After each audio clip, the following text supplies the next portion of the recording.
1999년 7월 11일 미국 테네시주 이스트 녹스 카운티 어딘진 모르겠지만 여기 건설 현장에서 이상한 일이 일어났어요. 피터라고 결혼해서 애 하나 낳은 30대 가장인데 최근에 호텔 짓는 공사를 맡아서 바빴대. 새벽부터 현장에 나갔죠. 건물 올리는 공사는 한 반 정도 진행된 상태고 일하다 보니까 아예 좀 현장이 지저분해 보이는 거야. 당연히 뭐 공사장에 흙이랑 시멘트 포대, 공구, 연장 이런 거 있는 건데 원래. 그래도 너무 지저분했다는 거지. 조만간 비 소식도 있다는데 이러면 안 될 것 같아서 오늘은 좀 일찍 작업 끝내더라도 직원들 데리고 현장 정리 한번 해야겠다 싶었어. 이런 생각을 하면서 아침 7시 30분부터 일을 시작해요. 근데 뭔가 이상하다. 지저분하지만 그래도 퇴근 전에 정리를 조금씩은 해둔단 말이에요. 어제랑 물건 위치들이 달라. 이게 정리를 안 했다기보다 누가 와서 일부러 어질러 놓은 것 같은 느낌이 들었어. 피터는 망가진 부분이나 없어진 자재가 있는지 확인하려고 여기저기 둘러봤죠. 문제는 공사 중인 건물 뒤편에 먼저 완공해둔 주차장이었어요. 여기 가보니까 사람이 죽어있는 거야. 시체 나옵니다.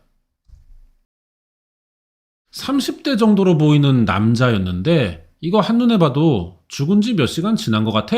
피부색도 변하고 피도 말라있고 그런 거지. 사건도 사건인데 이거 공사 현장에서 시체 나왔다는 얘기 소문나봐. 이 사람들 어떡하냐? 공사 중단될 거 아니야. 그렇다고 시신을 또 감추냐? 그럴 수도 없고. 어쩔 수 없이 피터가 한숨 푹푹 쉬면서 경찰에 신고했지 뭐. 경찰 와보니까 요게 예사 사건이 아닌 것 같대요. 일단 하의 실종 상태입니다. 바지랑 신발, 양말이 다 벗겨져 있는데 윗도리는 셔츠를 또 입고 있어요. 그리고 주변에 미국 달러, 캐나다 달러, 독일 마르크가 카펫 마냥 쫙 깔려 있었대. 바닥에 지폐를 깔아놓고 그 위에 이 시신을 눕혀둔 것 같다는 거지. 왜 벗겨진 건진 모르겠지만 이 남자가 입고 있던 걸로 보이는 청바지, 양말, 신발은 옆에 있었거든요. 가방도 있어요. 등에 매는 검정 더플백이랑 이거 허리에 차는 거, 왜 시장에서 할머니들이 거스름돈 줄 때 쓰는 그 가방 이거 있었고, 안에는요 지도, 개인 소지품에 한 200만 원 정도 되는 보석, 금괴 뭐 이런 게 있었어요. 아마 여행 중이었던 것 같아. 그러면은 이 남자 누구고 어떻게 왜 죽었는지를 알아내야 하는데 여기가 해결이 안 됩니다. 수사할수록 궁금한 부분이 풀려야 하잖아. 근데 이 사건은 꼬이기만 하는 거야. 더 얼마나 꼬였냐? 지금까지 꼬여 있어요. 이 사건의 의문이 하나도 안 풀렸다고. 미제라는 거죠. 그래서 이번에는 1996년 7월 10일 미국 테네시주 녹스빌에서 어딘지 모르겠지만 도저히 설명이 안 되는 의문의 사망 사건을 알아볼 겁니다. 워낙에 이게 밝혀진 게 없어요. 그래서 그나마 객관적인 내용만 추려봤습니다. 먼저 죽은 남자 누구냐? 로버트 데니스 블레어 아담스라고, 보통 블레어 아담스 의문사 이렇게 알려져 있거든요. 미국에서 죽었지만 캐나다 사람이에요. 캐나다 브리티시 컬럼비아주 서리라는 데서 태어났대. 1964년 12월 28일 생이고요. 결혼은 안 했어요. 평범한 31살 남자예요. 그냥 작은 건축회사 다녔는데 일이 많긴 했지만 만족하는 일이었고 주변 관계 좋아요. 다 성실하고 착하대. 어떻게 살았는지 보니까 별로 하는 게 없어요. 맨날 회사 집이야. 그나마 어쩌다가 회사 사람들이랑 퇴근하고 아니면 친구 만나거나 잠깐 생맥 한잔 하고 집에 가고 뭐 여자도 어쩌다가 만나고 그 정도 하는 일입니다. 어쩌다가 진짜 가끔씩. 평범하다 못해 단조로운 생활이에요. 그러다가 이 사람이 죽기 직전에 갑자기 생활이 변했다는 거지. 7월 되더니 뭔가 큰 걱정이 생겼나 봐. 막 초조해하는 거를 감추지 못했대요. 일에 집중도 못해. 계속 다리를 떨고 막 산만하게 움직이고 그러다 갑자기 멍하게 앉아있고, 며칠 전까지 그런 적이 없는 사람인데 주변에서 놀랄 정도로 변한 거야. 그래가지고 야 담스야 너 왜 이러냐 물어보면은 또 아무 일도 없대요. 누가 믿어.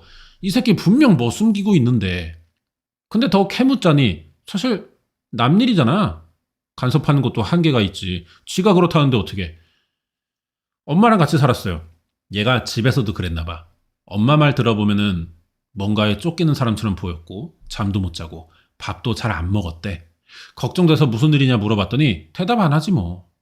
이때 대답을 안 해주면서도 약간 이상한 말을 흘렸대요.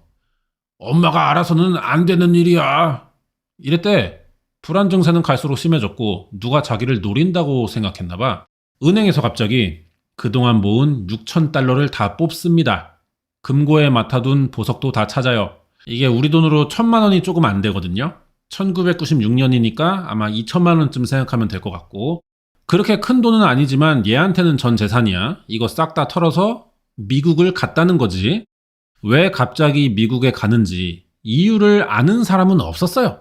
그 당시는 주변에 아무 설명을 안 해가지고 미국에 가는 건지도 몰랐겠지 뭐. 사망 4일 전 1996년 7월 7일 일요일이거든요. 캐나다 사람이잖아. 빅토리아라는 데서 여기 항구가 있나 봐. 미국 시애틀로 가는 페리를 탔어요. 우리는 회리라고 많이 하는데 발음을. 화물 여객선입니다 이게. 바다를 건너는 배는 아니지만 빅토리아랑 시애틀은 개 가까워요. 아마 이거 타고 국경을 넘을 생각이었던 거야. 사실 가까운 거리긴 하지만 그렇다고 국경을 쉽게 넘을 수 있는 건 아니잖아. 입국 심사 해야 될 거 아니에요. 얘는 거절당합니다. 예전에 마약성 약물 사용으로 벌금 낸 적이 있거든. 거기에 현금을 또 개 많이 갖고 있고 보석도 있네? 수상하잖아. 입국 심사관이 이 새끼 마약 거래상으로 의심해가지고 돌려보냈어요. 캐나다 갔지? 근데 집에 가는 게 아니라 친구 집에서 하루 잡니다. 이때 블레어는 처음이자 마지막으로 친구에게 자기가 왜 이러는지를 밝혔어. 이것도 자세하진 않은데 뭐 누가 자기를 죽이려고 한대. 그래서 다시 국경을 넘어 미국에 가야 하니 데려다 달라는 거지 친구한테. 이 말을 들은 친구는 이상한 거야. 아니 원래 좀 차분한 새끼인데 너무 믿기 힘든 소리를 하는 게 이게 거짓말이냐를 떠나서 행동 자체가 위험해 보여. 그리고 까딱하다 나도 엮일 것 같은 거야. 그래서 야 도와주곤 싶은데 아내가 출산한 지 얼마 안 돼서 집을 못 비움. 거절했죠. 블레어는 또 뭐 이해하고 괜찮다 대답은 했지만 표정이 어두웠대요. 이날 블레어는 불안해서 한숨도 못 자고 새벽에 조용히 친구 집을 나왔어요. 1996년 7월 9일 새벽 사망 3일 전. 친구 집을 나와서 다시 미국으로 넘어갈 생각이었는데 이번엔 걸어간대요. 또 실패합니다. 운이 좀 없었어. 전날 밤 국경 인근 지역에서 차 도난 사건이 있었는데 이 새끼가 하필 블레어 아담스랑 비슷하게 생겼대. 원래라면 이거 미국에 들어가는 거야. 근데 이 사건 때문에 조사받느라 붙잡힌 거죠 또. 이날은 또 하필 지름길로 빨리 가겠다고 수풀을 지나서 왔는데 그러면서 나뭇가지에 팔다리가 좀 긁혔대. 상처까지 있으니까 더 수상하잖아. 경찰도 차 훔친 새끼인 줄 알고 빡세게 조사했지. 근데 범인 아니니까 증거 부족으로 풀려나긴 합니다. 그래도 미국엔 못 들어온대. 또 빠꾸 먹었어요.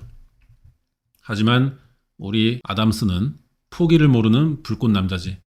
바로 밴쿠버 공항 가서 비행기를 타는 게 아니라 렌터카를 빌려요. 닛산 알티마라는 차래. 차로 국경을 넘어볼 생각인 거야. 오, 좋아. 이번에 별일 없이 들어왔고 시애틀 공항에 도착했어. 그럼 렌터카는 이제 어떻게 해? 반납하려면 캐나다 돌아가야 되잖아. 근데 얘는 갈 생각이 없거든. 시애틀 공항에 차를 버려요. 그리고 시애틀을 와서 이번에는 독일 프랑크푸르트로 가는 비행기 표를 삽니다. 아니 씨발 이럴 거면 미국을 왜 오려고 한 거야? 캐나다는 뭐 독일 가는 비행기 없냐? 이해가 안 가는 행동이거든요 이게. 근데 현금 일부를 마르크로 환전한 거 보면은 독일 갈 생각이 애초에 있기도 했었나 봐. 하지만 뭐 죽었으니까 이유를 모르겠는데 독일 비행기 끊고요. 갑자기 또 취소해. 그리고 이번에는 워싱턴 DC로 가는 가장 빠른 비행기 표를 삽니다. 이것도 사실 몇 시간 뒤에 350달러짜리 표가 있었는데 당장 가는 770불이나 내면서 가장 빠른 걸 샀어. 급해 보이지 뭔가가? 지금 거리가 보니까 거의 끝과 끝을 가는 거란 말이에요. 6시간 걸려서 아침 7시에 워싱턴 DC 공항에 도착했고요. 여기서 또 렌터카를 빌려요. 이번엔 도요타 캠리라는 차래. 이거 타고 800km를 운전해서 테네시의 녹스빌이라는 그 문제의 지역으로 가는 거죠. 800km면요 거의 8시간 운전하는 거래요. 어떻게든 집과 멀어지려고 하는 것 같아 지금. 그래서 막 가는데 버지니아주 국도에서 뒤돌아오던 오토바이랑 접촉사고가 났어. 사실 거의 닿기만 한 정도야, 살짝. 다친 사람도 없고요. 뭐 차 찌그러지거나 긁힌 것도 아니거든요. 그 자리에서 보험 처리만 하고 끝나도 됐어. 근데 오토바이 운전자를 사건이 일어나고 만나보니까 블레어를 어떻게 기억하냐면은 착한 사람 같은데 뭔가 산만하고 누구에게 쫓기는 것처럼 정신없어 보였다고 했어요. 진짜 무슨 위협을 받고 있긴 한가 봐. 그리고 또 행적을 보니까 일단 녹스빌까지는 들어왔고요. 주유소에서 기름 넣습니다. 여기서 또 뭔 사건이 벌어져. 셀프 주유소예요. 계산 먼저 해야 된단 말이야. 차에서 내렸어. 차 문이 잠겼어, 씨발. 블레어는 이 문을 못 열어요. 차 열쇠가 안에 있던 것도 아니야. 주머니에 있어요, 차 열쇠가. 그럼 왜 못 열어? 이 차를 여는 열쇠가 아니야. 캐나다에서 미국 넘어올 때 렌트했던 그 닛산 알티마 열쇠를 갖고 있는 거야. 그러면은 지금 운전하는 이 차는 열쇠가 어딨냐? 몰라요.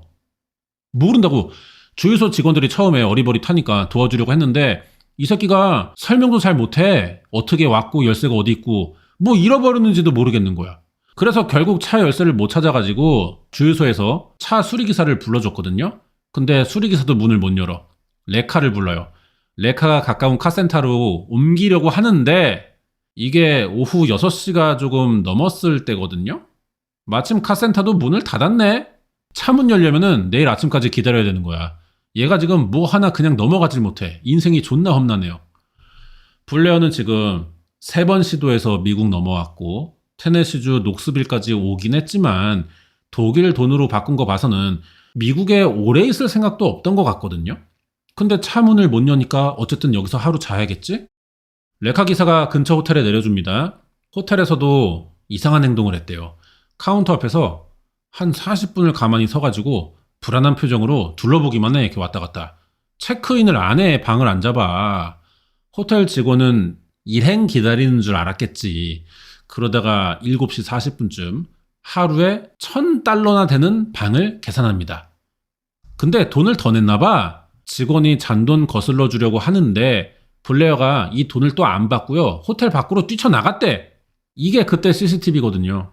이게 마지막이에요. 그리고 이틀 뒤에 오전 7시 반 공사하는 건물 주차장에서 발견된 거지. 현장 상황을 다시 말하자면은 엄청 기괴했는데 전신에 상처가 많았어요. 뭔가에 긁히고 배인 상처 많았고 머리는 둔기에 맞은 타박상 나 있었고 셔츠를 입고 있지만 단추가 풀어진 채 걸쳐진 상태였고 바지 양말 신발 벗겨졌고 사망 원인은 배를 맞으면서 생긴 폐혈증이에요. 내장이 파열될 정도로 맞았다는 건데 사람을 이렇게까지 때리기는요 사실 시간이 꽤 걸립니다. 한두 번 때려서는 안 되고요. 그동안 뭐 피해자는 가만히 있냐? 소리 지를 수도 있잖아. 그러면 누가 들었을 수도 있는데 비명을. 그런 목격자는 없거든요. 그럼 무슨 상황이 있냐? 이거는 자동차에 치이면서 생긴 교통사고였을 가능성이 높아요. 이유가 뭐든 타살은 확실한 거야. 시신 밑에는 400만 원어치의 지폐들 깔려 있었고 미국, 캐나다, 독일 돈 섞여 있었고 가장 이상한 게 이겁니다. 전날 주유소에서 잃어버린 차 열쇠가 시신 주변에 떨어져 있어. 블레어가 죽기까지의 모든 것들에 지금 개연성이 하나도 없습니다. 경찰은 그 중에서도 가장 이상한 게 사망 원인이라고 생각했거든요. 일단 블레어는 죽어야 할 이유가 없어 보였대요. 일단 캐나다 사람인데 아무 연고도 없고 원래 목적지도 아닌 테네시 녹스빌에서 왜 공격을 당하냐고. 바지가 벗겨져 있잖아. 성범죄를 목적으로 한 어떤 이 게이들의 공격을 받았을 수도 있을 것 같긴 해. 그러자니 몸에는 성범죄의 흔적이 없습니다. 바지가 벗겨져만 있던 거야. 돈을 노린 강도나 마약 거래? 라기에는 바닥에 현금 떨어져 있지, 보석도 있지, 금괴. 그 가방이 다 그냥 있잖아. 돈을 노린 게 아니었어도 눈앞에 이런 거 보이면 욕심 낼 법도 한데 그러질 않았어요. 강도나 마약 거래 같은 게 아니면 그럼 블레어 개인의 어떤 문제냐? 몸에서 알코올, 약 성분 안 나왔거든요? 정신병도 없어요. 죽기 전까지 불안 증상의 이상 행동이 있었지만 그거는 이 사망에 관련된 일일 것 같단 말이야. 그전에는 멀쩡했다고요. 블레어가 첫 번째 미국 입국 실패하고 친구네 집 갔을 때 누군가 자기 죽이려고 한다고 말한 적이 있잖아. 그러면서 자세한 이야기를 못한 거 보면은 피해망상 같기도 하고. 진짜 블레어 아담스를 누가 죽일 생각이었다 치자. 그럼 씨발 누가 왜 무슨 사이길래 죽여야 했냐는 거야. 그것도 딱히 없어요, 떠오르는 사람이. 개인적으로 블레어 아담스가 진짜 살해 위협을 느꼈고 도망갈 생각이었던 것 같긴 하거든요. 근데 마침 그런 것 때문에 불안장이 생겼고 국경을 3번이나 넘으려고 하는 점에서 유력해요, 이런 게. 미국에 들어가야만 안전하다, 그런 생각을 했을 것 같아. 비행기 표도 원래는 독일로 끊었다가 워싱턴 DC로 바꿨다가 도착한 데는 또 녹스빌이네. 좀 누군가를 따돌리기 위해 계속 경로를 실시간으로 바꾸는 게 아닌가, 이런 생각도 들고. 하지만 뭐 결국 6,500km나 도망쳤는데도 살해당했죠. 반대로 범인에게는 그 정도의 또 죽여야 할 이유가 분명히 있었다고도 봐야 할 것 같은데, 아니 씨발 그러자니 블레어 아담스는 평소 행실이 착하다니까. 성실하고 직장인이야. 주변 사람들하고 다 잘 지냈고 원한을 살 만큼 못된 짓을 한 적이 없어요. 독일에 가려고 했다는 게 조금 관련이 있을까 싶은데 얘가 전 여친이 독일 사람이래. 그럼 왜 헤어졌냐? 여친 가족이 반대해서. 그래서 헤어졌는데 사실 알고 보니까 헤어진 것도 구라야. 알고 보니까 몰래 계속 만났고요. 이걸 들켜서 여자 쪽 가족이 킬러를 고용해 블레어를 죽이려고 한 게 아니냐, 이런 말이 있습니다. 근데 이것도 근거가 부족하죠. 아무리 딸 남친이 별로라도 어떻게 킬러를 고용하냐, 가족이. 여자네 아빠가 또 뭐 마피아 이런 거면 모르겠는데 그런 이야기도 없고요. 일단 근거가 없어. 그러면 블레어가 진짜 차 사고로 죽었냐, 이런 점이 하나 남아있는데 사망 원인이 복부 장파열이잖아. 이게 가장 현실적이에요. 하지만 자동차 사고였으면은 배 말고도 다른 데가 같이 다쳐야 됩니다. 타박상이 있어야 되는데 얘는 흉기에 맞은 자국들이야. 죽을 정도의 충격을 받은 것 치고는 또 멍도 없어요. 뼈가 멀쩡하다고. 그래서 미제로 남아있다가요, 22년 만인 2018년 블레어 아담스의 엄마입니다, 이 사람이. 아들의 비밀을 밝히겠대. 그래서 인터뷰하니까 블레어 아담스가 게이였대요. 죽기 전에 만나던 남자가 있었고 미국으로 급히 올림픽을 보러 갔었다는 거죠. 1996년에 애틀랜타 올림픽이 있었잖아요. 위치상으로도 애틀랜타가 녹스빌이랑 가깝습니다. 가던 길일 수도 있어요. 올림픽 보러 가는 사람이 많으니까 비행기 표를 구하기가 어려워서 돈 더 내고 당장 가는 그런 거 샀을 수도 있고. 그래가지고 이제 블레어 아담스가 올림픽 보러 가는 길을 알아보니까 시애틀에서 애틀랜타로 운전하는 것보다 워싱턴 DC까지는 비행기 타고 거기서 애틀랜타를 가는 게 낫다, 이렇게 생각했을 수도 있겠죠. 그러자니 올림픽 보러 전 재산 들고 미국 가는 건 좀 말이 안 됩니다. 비용은 그만큼 필요할 수도 있겠지만요, 전 재산이라는 게 문제고요. 굳이 3번이나 무리해 가면서 국경을 넘으려는 게 좀 에바라는 거지. 아니면 남친이 미국에 있어서 아예 넘어가 살려고 했을지도 모르는 건데, 이게 진짜면 아니 그냥 조용히 미국에 가면 되잖아. 굳이 친구한테 누군가가 날 죽이려고 한다, 이런 말 뭐하러 해. 그래서 또 생각나는 게요, 90년대잖아. 동성연애의 부정적인 시선이 엄청날 때예요. 동성연애를 그래서 반대하는 사람들에게 공격당했을지도 몰라, 진짜로. 그러니까 남친을 이미 만났고 같이 다니던 중 이 사건이 일어난 거예요. 다행히 남친은 살아남았는데 이게 살인사건으로 신고돼서 방송 나오고 해버리면은 자기는 전 세계에 강제 아우팅 되는 거잖아. 그래서 못 나설 수도 있는 거예요. 그 당시 동성연애는 이 정도 취급을 받던 게 사실입니다. 동성연애 혐오 범죄가 사실이라면 이럴 수 있다는 얘기고요. 이것도 증거는 없죠. 미제 사건이니까 뭐 이 얘기 저 얘기 다 해버리는 거지. 설명 안 되는 부분이 아직도 너무 많아. 그래서 미제 사건이고 지금 뭐 한 30년 넘었나요? 꽤 됐는데 현실적으로 해결이 좀 어렵지 않을까요? 그래서 가장 미스터리한 의문사로 남지 않을까 싶습니다. 여기까지고요. 다음 주에 새 사건 준비해서 올게요.